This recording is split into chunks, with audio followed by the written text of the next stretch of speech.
First of all, Mary, thank you. Thank you. Can you go ahead and unmute? Guys, can we just celebrate the fact that she took time out of her day? She is now a new healthcare staffing firm owner to be here with us and to come back to our community and say, listen, I've been exactly where you are. Can we just celebrate that? Mary, can you see the comments? They're sending you love. I appreciate it. Thank you. And can we celebrate this lipstick that I love? I love the lipstick. It looks great on you. Mary, thank you. I just wanted you to come today. And first of all, thank you for accepting the invitation, because I think sometimes there is a disconnect. So, you know, I've been in the staffing industry now for almost 20 years. And sometimes people say, oh, yeah, you can do that because you've been doing that forever. But you recently attended one of our challenges a few months ago and went through the challenge and then applied for a seat into our cohort, which will be start the application process for that one tomorrow. And now you've launched and actually have staff working in the field and are beginning the steps to actually building your business. And so I wanted you to come to kind of speak to that and to our the individuals who are joining us today, our entrepreneurs and aspiring entrepreneurs, just to kind of encourage and share some insight. Is that cool? That's cool. Thank you for having me. Oh, you're quite welcome. So let's start, Mary, with what were you doing before you decided you want to start a healthcare staffing company? I had been a registered nurse for 10 years. Nice. And what made you, what was the journey to deciding you wanted to start a healthcare staffing company? Mainly financial independence. And I always knew there was that entrepreneur on the inside of me. I just didn't know where to even ever begin. And I also wanted to buy my own time. I have 3 kids and I do not want to miss their childhood. So that is what made me look into staffing. I love that. So at what point, I have 1,000 questions going through my mind right now, but at what point did you decide, it's just the journey? How did you come in contact with our program and things like that? Can you talk about that journey? Because I think you told me you had thought about it for a while, but then at some point you decided, okay, I need to get on this challenge and see what this is about. Yes, actually a year in October, a year ago, October, was when I ran into your video on social media. And I said, I have got to meet this lady. I had been researching and just looking for information. And just one video, you said so much that I was like, I have to take that course. And at the time, I came to the ready to launch, and I thought, oh my gosh, I cannot afford that. But as I kept coming, I knew this was for me. And I stopped looking at it as something that was an expense, but an investment. And oh, I can celebrate it today. Oh, Mary, thank you for sharing that. So how long did it actually, well, let's go back. Okay, because when you were in the challenge, what were you thinking, right? Which this is always fascinating to me. I actually go back. I don't know if you know this or if you heard me say this before in any of the modules, but I go back and look at when someone hits 7 figures or 8 figures, I go back and pull up all their videos from the challenge or any work we've done together, because I like to decode what type of person hits that 7, 8 figures and things like that. And so, but it's always funny to hear their thoughts in the beginning and to watch that evolution. So what were your thoughts as you were going through the challenge? Before you even knew, okay, I'm going to get a seat into the program and making that investment into yourself, what was going through your head as you were listening to the information and doing the homework? As I was doing the homework, it became real to me, because before that, I didn't have the numbers. I didn't know how to select a geography. I did not know how to, find a niche. But when you gave us the formulas, I was just awed by this is doable. This is totally doable, especially when you broke it down to just by the day, by the hour. And that was what made me say, oh my gosh, I can totally do this. Absolutely. Absolutely. And at what moment during the challenge did you say, okay, now I'm going to move from dreamer to launcher? Like, I need to get this business off the ground. At what moment did that occur for you? You don't have to go into great detail, but I just want to make sure that everyone here who's listening, like, you're so close to where many of them are, and I think it would be valuable for them to know. I think for me was such a profound question that you asked at one point. And that question was, who, and I think you were saying you've asked one of your mentees in the past this question, and who are you now? And if you try this and it doesn't work for you, who will you be? I will still be a nurse. But the question is not why get into the program? It would be why not? I've done that for X amount of years. It still has not brought me the results I want for my life and for my future and for my generations. And so why not try something different? And that question is what just tipped me, and I joined. That is so good. Did you hear what I said earlier about working hard? We've all been trained and indoctrinated to work harder at what is already not working. Mm-hmm.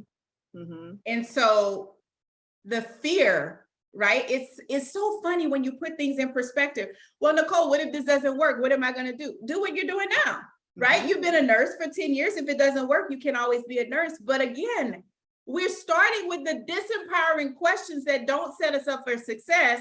And here it is, you asked yourself a different question, and now you're sitting in a new story, but you had to put things in perspective. And yes, we're like, we have, the whole system is backwards. I won't get into this because it's another training. And it comes from, we got to break barriers of bad theology, bad philosophies, mindsets, so many things that have taught us to trade our time for money, to sell our time to the highest bidder, when the truth is we should be generating revenue and wealth to buy our time back. Mm-hmm. So true. It's backwards. And the problem is 97% of us is subconscious. So we're programmed that way. There's only 3% of us that's conscious. That's why you can go somewhere and not even think about where you're driving, because after a while it becomes a program. And so many people, Mary, are running the program and they don't realize they're running the program.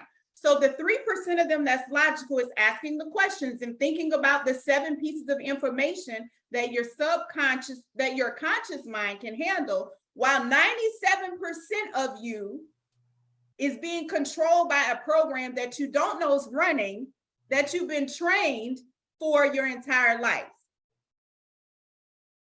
Does this make sense? Makes sense. Makes total sense.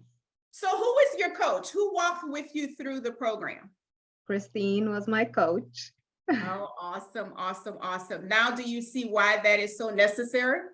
It is absolutely necessary. Please, anybody that has ears, hear me. You learn, wisdom is learning from people that have done this. You don't have to learn from your own mistakes. You can learn from somebody else's mistakes that has created a science that you can prove, that's measurable, that's observable, that's repeatable. Absolutely. So what was your experience like? So you got approved for a seat, you got in, you did the work, and I commend you for doing the work. And I think that is understated. You have to do the work, and you did the work.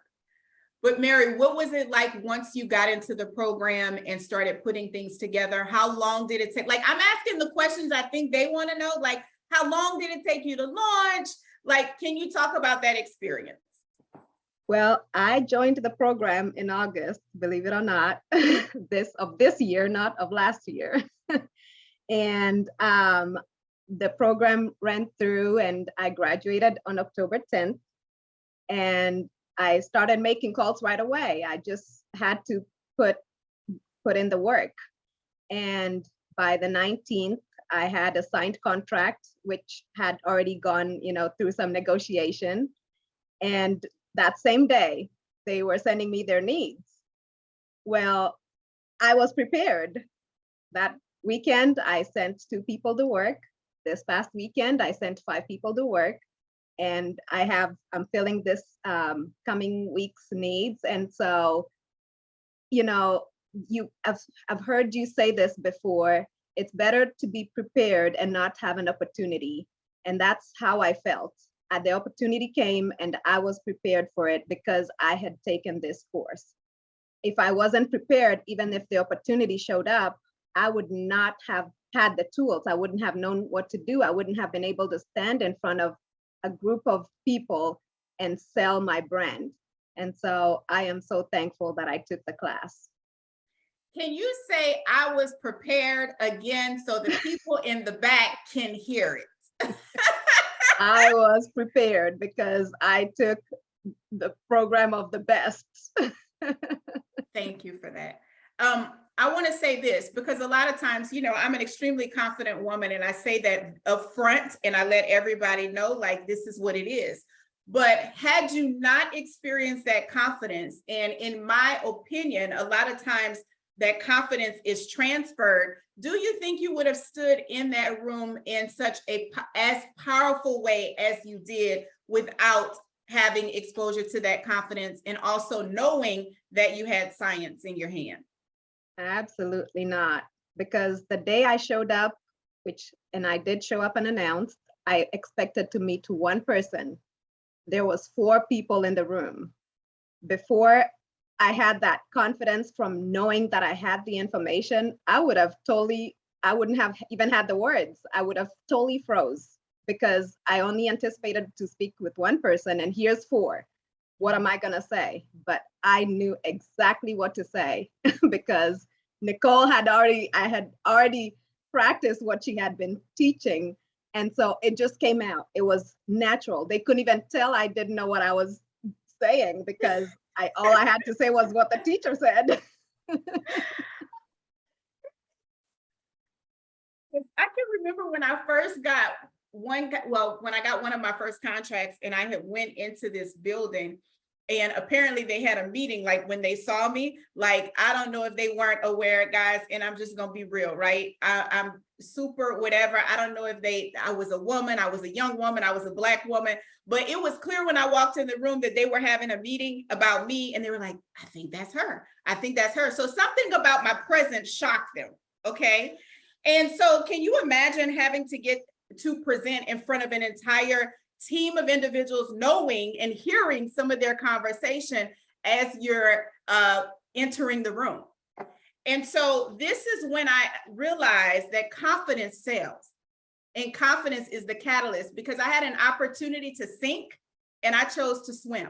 And I stood up and I'm like, apparently they have a problem with something about my demographic, but I don't have that problem. So I'm going to stand here and do the job that I came here to do without any expectation. And that's that. And I left and I came back to my office. At that time, it was like a 45-minute drive from that facility. And I walked into an office with a fax machine. That's how long ago it was. It was a fax machine full of staffing needs, contract signed. Do not underestimate confidence. I don't just show up this way to show up this way. I show up because confidence is power. And when you walk into the room prepared, you have the most negotiating power. When you walk into the room and you know what you want, you have negotiating power. When you walk into the room and you are not prepared, you are unsure of your methods, you're unsure of your rates, you're unsure of, does this work? I don't know. You're setting yourself up to be taken advantage of and receive something less than saying, because if the other side knows what they want, they're pursuing what they want, right? So Mary, let's talk about this, because I know that now you're making placements. And first of all, I cannot congratulate you enough.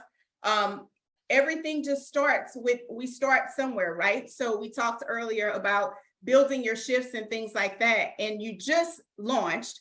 It hasn't even been a month yet, But how did you feel like knowing that all of your efforts, the investment, you doing the work, the time, getting wisdom, how did you feel knowing like this is paying off now? How did you feel? It really felt great. I actually had to stop beating myself up because, like I said, I had been watching and wanting to join for a year. And I said, well, had I done this a year ago, I would be way over there. But now I am so grateful that I took the step and invested in myself because I am worth it. I got to a point where I knew I am worth it. Nicole teaches that. So I am so thankful that I finally joined and that I am now seeing the results. Absolutely. So let's do a little bit of forecasting. You don't have to tell us everything. Next year at this time, what can we expect from you and your healthcare staffing firm? 7 figures. That's why I came to this. Nicole does not do anything less. Come on, drop some sevens in the comments because she declared it here. 7 figures. Guys, 7 figures in the comments. You see the sevens, Mary? I see them. The power of expectation. You don't get what you want, you get what you expect.